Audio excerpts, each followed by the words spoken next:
ఒక్కసారి మీరు గమనించండి, చంద్రబాబు నాయుడు గారు ముఖ్యమంత్రి అయిన తర్వాత జూన్ 21వ తేదీ ఈవోగా శ్యామలరావు గారు మరి అక్కడికి రావడం జరిగింది. నెయ్యి వాసన చూస్తూ లడ్డూలో స్వచ్ఛమైన నెయ్యిని మేము వినియోగిస్తున్నామని ఆయన చెప్పడం కూడా మీరు అందరూ గమనించుంటారు. జూలై 6వ తేదీ 12వ తేదీ 2 సార్లు ట్యాంకర్లది టెస్ట్ చేయడం జరిగింది. అందులో వెజిటబుల్ ఫ్యాట్ మిక్స్ అయింది కాబట్టి దాన్ని రిజెక్ట్ చేశాము, దాన్ని వాడలేదు అని శ్యామలరావు గారు చెప్పడం మనం అందరం కూడా గమనించాం. అలాంటిది 2 నెలల తర్వాత ఇప్పుడు చంద్రబాబు నాయుడు టీటీడీకి సంబంధించిన దాన్ని టీడీపీ ఆఫీస్ లో ప్రెస్ మీట్ పెట్టి ఇలా యానిమల్ ఫ్యాట్ కలిసింది అని ఒక నింద వేసినప్పుడు దాన్ని సమర్థిస్తూ మళ్లీ శ్యామలరావు గారితో ప్రెషర్ పెట్టి ప్రెస్ మీట్ పెట్టించి ఎలా మాట్లాడిచ్చారో మీ అందరూ కూడా గమనించారు. సాక్షాత్తు నారా లోకేష్ గారే చెప్పారు టీటీడీతో ముఖ్యమంత్రికి సంబంధం లేదు అని. అలాంటప్పుడు జగన్ గారి మీద ఎలా నిందలేస్తారని నేను అడుగుతున్నా. ఈరోజు మీ ప్రభుత్వంలో మీ ఈవో ఉండగా మీరు టెస్టింగ్ చేసిన మిల్క్ లో వెజిటబుల్ ఫ్యాటా ఇంకో ఫ్యాటా ఉంటే దానికి బాధ్యత ఎవరు? శ్యామలరావు గారా, లేదా ప్రభుత్వంలో ఉన్న చంద్రబాబు నాయుడు గారా, లేదా ఎవరు టీటీడీ బోర్డులో ఉన్న మెంబర్సా? సో ఇది ఒకసారి మనం ఆలోచించాల్సిన విషయం. అంటే ఈవో గారు తాను జాయిన్ అయినప్పుడు ఏం చెప్పాడు, ఈ రోజు చంద్రబాబు నాయుడు ప్రెషర్ పెట్టాక ఏం చెప్పాడు అనేది భక్తులందరూ కూడా గమనించాల్సిన విషయం. ఒక ఆడతనం ఉందా నీకు? అడవితనం ఉంది నీకు. మృగజాతివి నువ్వు. మృగంలా ప్రవర్తిస్తావు. డబ్బులు అకౌంట్లో పడితే నిజంగా చెప్తా ఉన్నా, ఒక రోజుకి 75 లక్షల రూపాయలు వైవి సుబ్బారెడ్డి నగిరి రోజా కలిసి షేర్ చేసుకున్నారు. ఇది వాస్తవమైన పాట. మీరు కూడా షాక్ అవుతారు. తిరుపతి అమ్మాయిగా అనింది. మా అమ్మ వయసు ఉంటుంది ఆవిడికి. మా అమ్మ వయసు రోజాకు ఉంటుంది, తిరుపతి అమ్మాయి అంట. మా అమ్మ వయసు ఉంటుంది 2 సంవత్సరాలు. మా అమ్మ కన్నా పెద్ద ఉంటావు నువ్వు. ఓబరకాయ మొహం వేసుకొని నేను తిరుపతి అమ్మాయిని. రోజా గురించి విమర్శించిన ప్రతిసారి, రోజాని నేను ఎదిరించిన ప్రతిసారి కోట్ల మంది చూస్తున్నారు. ఎందుకంటే నిన్ను తిట్టడం వాళ్ళకి ఇష్టమేమో, నిన్ను ప్రశ్నించడం వాళ్ళకి ఇష్టమేమో, నిన్ను నిలదీయడం నీకు వాళ్ళకి అంత ప్రేమేమో. లడ్డులో ఉండేటువంటి కొవ్వు పదార్థాలకు సంబంధించినటువంటి 15% రోజా తీసుకుంది. వీళ్ళందరూ పంచుకుంటుంటే అన్నా నాకు 4 చెట్లు అన్నా. నేను కానీ నేను రోజా గురించి చెప్పేది అదే. సిగ్గు లేని రోజా, వాడిపోయిన రోజా, ఓడిపోయిన రోజా. ఇంతకన్నా ఇంకా నోరు మూసుకో. ఆ తర్వాత రోజా మాట్లాడుతూ మా వాడిపోయిన రోజా, మా సిగ్గులోని రోజా, డబ్బుల కోసం కకృతి పడే రోజా, ఎంతటికైనా దిగజారిపోయే నగిరి రోజా గురించి ఈరోజు మాట్లాడాలా. నిజంగా చెప్తా ఉన్నా, ఒక రోజుకి 75 లక్షల రూపాయలు వైవి సుబ్బారెడ్డి నగిరి రోజా కలిసి షేర్ చేసుకున్నారు. ఇది వాస్తవమైన పాట. మీరు కూడా షాక్ అవుతారు. 75 లక్షల రూపాయలు తిరుమల తిరుపతి దేవస్థానంకి గూడ్స్ బండి ఒకటి వేసుకెళ్తుంది. నా అంతటి లేదు తాళ్లపాక అన్నమయ్య. ఆయన ఎట్టలేడు కింద నుంచి. మీరు అన్నమయ్య సినిమా చూస్తే నాగార్జున గారి క్యారెక్టర్ అది, తర్వాత రోజా క్యారెక్టర్ అది. వెళ్ళి రోజుకి 75 లక్షల రూపాయల వైవి సుబ్బారెడ్డి, రోజారెడ్డి ఇద్దరు కలిసి పంచుకున్నారు. ఆ తర్వాత ఈ మనిషి ఏది పేపర్లో రాసిస్తే అదే చూసి చదవడం అనేది రోజాకి బాగా అవసరం. నిన్న కూడా మాట్లాడుతూ ఉంది, నేను ఒక తిరుపతి అమ్మాయిగా అనింది. మా అమ్మ వయసు ఉంటుంది ఆవిడికి. మా అమ్మ వయసు రోజాకు ఉంటుంది, తిరుపతి అమ్మాయి అంట. ఇంకా మీకు వయస్సులు కావాలా, నాజూకుతనాలు కావాలా? ఇదేమో కర్మ ఇది. ఇప్పుడు ఒకరిని ఆంటీ అంటాం, ఒకరిని అమ్మాయి అంటాం, ఒకరిని చిన్న పిల్ల అంటాం, ఇంకొకరిని వృద్ధురాలు అంటాం, వృద్ధాప్యం అంటాం, వయసుకు వచ్చింది అంటాం. ఇది మామూలుగా మనం మాట్లాడే మాటలు. ఈవిడ అమ్మాయి అంట. మా అమ్మ వయసు ఉంటుంది 2 సంవత్సరాలు. మా అమ్మ కన్నా పెద్ద ఉంటావు నువ్వు. ఓబరకాయ మొహం వేసుకొని నేను తిరుపతి అమ్మాయిని అంటే, తిరుపతి అమ్మాయి అనేది ఏమన్నా ప్రొఫెషనలా? అదేమన్నా కోర్సా? నువ్వు అమ్మాయి అని చెప్పడం వల్ల నువ్వు సంపాదించిన 3,000 కోట్ల రూపాయలు ఏమన్నా నిలవన కనబడకుండా పోతాయా? లేకపోతే ఈరోజు ఇష్యూ వచ్చిన తర్వాత నువ్వు అమ్మాయి అని గుర్తుకొచ్చిందా? నువ్వు ఏ రోజైనా ఓకే నగిరి రోజా అమ్మాయి నేను ఒప్పుకుంటున్నా. ఏ రోజైనా నీ అమ్మాయి అనే దాంట్లో ఆడతనం జనాలకు అర్థమైందా? నువ్వు ఆడ మనిషిలా ఏ రోజైనా మాట్లాడినావా?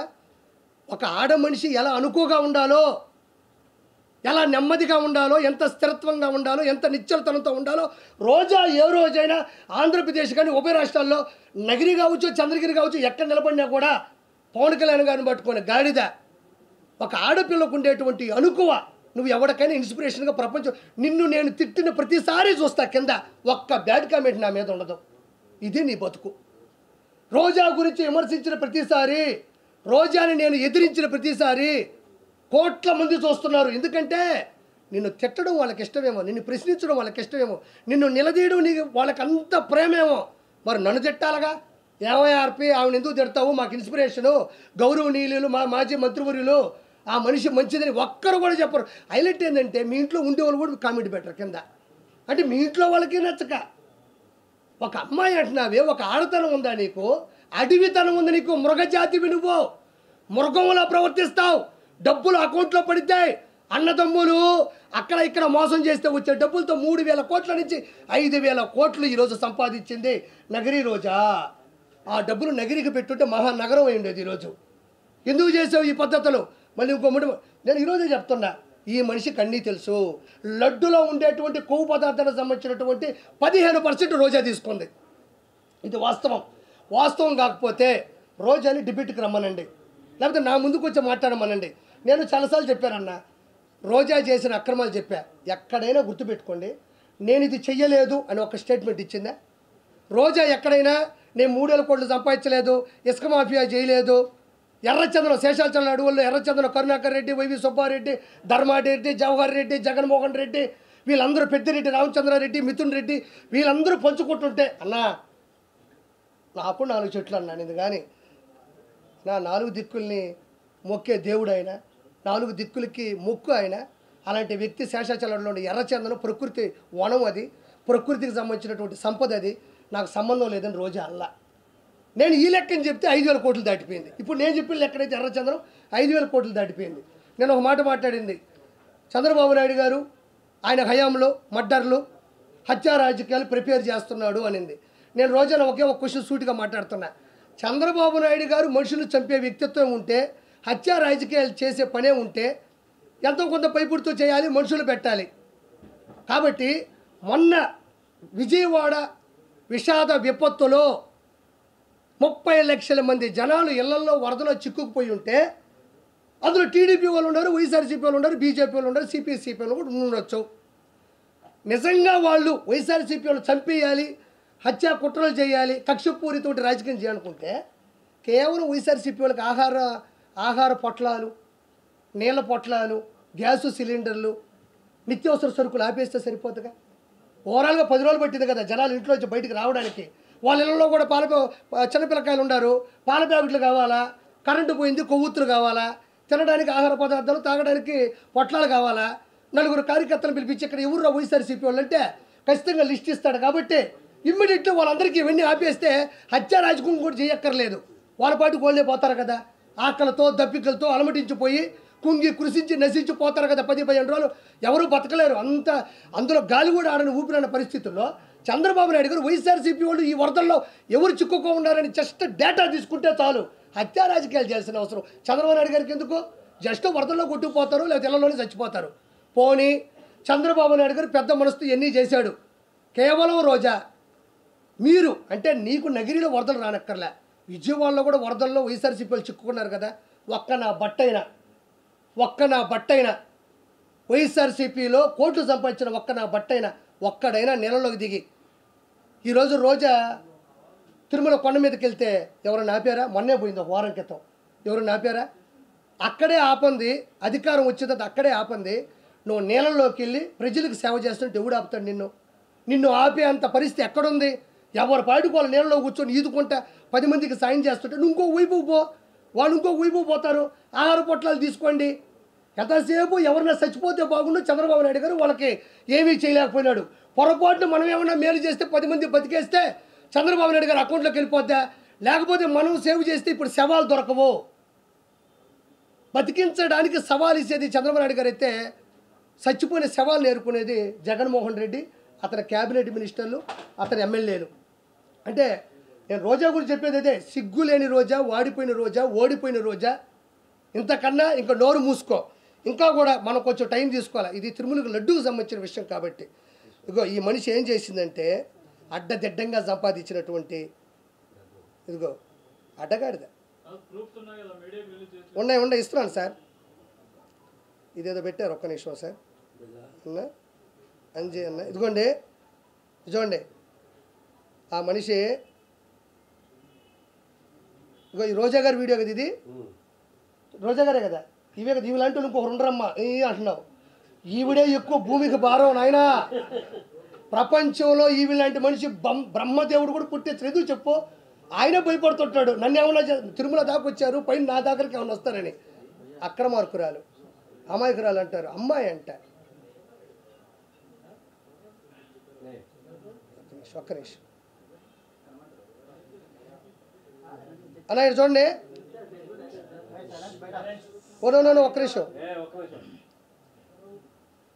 ఇది ఒకసారి చూడరా, ఒక్క నిమిషం ఇది పెట్టి బాబాయ్, ఒక్క నిమిషం. మొదట ఈవిడ పెట్టింది ఏంటంటే తిరుమల లడ్డు ముమ్మాటికి టీడీపీ కుట్ర. హైలైట్ ఏం తెలుసా, భగవంతుడు హింట్లు ఇచ్చేస్తూనే ఉంటాడు. చూడు, తిరుమల లడ్డు ముమ్మాటికి టీడీపీ కుట్ర అని పెట్టి పోలింగ్ పెట్టిందమ్మా. అవును కాదు అని పెట్టింది. పెట్టిన తర్వాత తాగుంటుంది ఖచ్చితంగా. రోజా ఇది పెట్టినప్పుడు తాగింది మా అమ్మ మీదొట్టు, నాకు తెలుసు కాబట్టి మీకు దండం పెడతా. రోజా ఇది పెట్టినప్పుడు తాగింది. ఎందుకంటే మనం చేసిన అక్రమాలు 164 సీట్లు కూటమికి ఇచ్చి ఓటమైనా ఇంత ధైర్యంగా ఇది పెట్టిందంటే దిక్కుమాల ముందు ఏదో తాగింది. తాగకపోతే అంత నిషాలో తప్ప ఇది పెట్టలేమన్నాము. అమ్మ మీద ఉంటే చెప్తున్నా, నిషాలో ఉంది కాబట్టి ఇది పెట్టింది, కానీ ఎవరూ డేర్ చేయలేకపోయినారు దీన్ని. అంటే తిరుమల లడ్డు టీడీపీ కుట్రాన్ని పెట్టగలిందంటే తాగుంది. ఒక్క నిమిషం అనే లైవ్ అయినా పర్లేదు, జనానికి కావాల్సింది నిజాలు కాబట్టి. ఇగో తిరుమల లడ్డు మమ్మాడి కుట్ర చూడండి.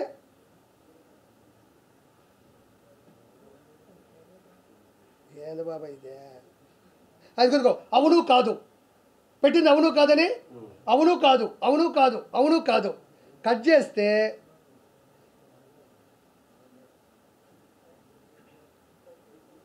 ఇది అవును కాదని పెట్టింది కదా. ఇటు చూడండి, ఇక్కడ కాదు మీద కొడితే అవును వస్తుంది చూడండి.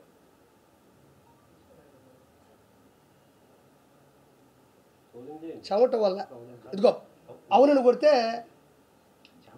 ఇదిగో కాదు అని కొడితే అవునని వచ్చింది. క్షమించాలా అంటే కాదని కొట్టినా కూడా ప్రెస్ బటన్ ఎక్కడ పెట్టింది సాఫ్ట్వేర్లో అంటే అవునుకు పెట్టేసింది. మళ్ళీ అవును కొడితే అవునే. ఆ స్క్రీన్ షాట్ ఒకటి వచ్చింది, ఇది ఒక్కసారి అండి. ఎందుకు బాబా ఇది పెట్టారు కదా, నాకు సుజనని పెట్టాడు. చూడు, తిరుమల లడ్డు కల్తీ తప్పు ఎవరిదని పెట్టింది. అక్కడేమో తనకు నచ్చినట్టుగా బటన్ సాఫ్ట్వేర్ పెడితే ఇక్కడ చూడండి ఎవరికి ఎంత పర్సెంటేజ్ వచ్చిందే తీసుకుంటున్నారా ఒకసారి చూడండి. ఎందుకంటే మనకైతే అర్థమవుతుందన్న. కొంతమంది పాపం ఊర్లలో ఉంటారు, ఊర్లు అంటారు మా జగన్ చాలా మంచోడు, ఇటు అంటారు మా జగన్ చాలా మంచోడు, చాలా అమాయకుడు అంటుంటారు. వాళ్ళకి నిజంగా మనం చైతన్యపరచకపోతే ఈసారికి 40 కాదు కదా 4% ఓట్లు కూడా రానికూడదు ఈ దొంగకి, ఈ దౌర్భాగ్యుడికి. తీసుకున్నారా? Okay done. పవన్ కళ్యాణ్ గారికి 8%, తిరుమల రెడ్డి కల్తీ తప్పి వద్దంటే 23లో, చంద్రబాబు గారు 27%, వైఎస్ జగన్మోహన్ రెడ్డి 72%. ఏది సాఫ్ట్వేర్ వినియోగించినా కూడా దెబ్బగా దాన్ని డిలీట్ చేసేసింది. అంటే ఎవరికో డబ్బులు ఇచ్చిందన్న, డబ్బులు ఇచ్చింది, వాడు సాఫ్ట్వేర్ పెట్టేశాడు, ఆవిడకి అనుకూలంగా వస్తున్నాయి, కానీ అయినా కూడా ఇది తిరిగి అట్టి కొట్టేసరికి దాన్ని తీసేసింది. తర్వాత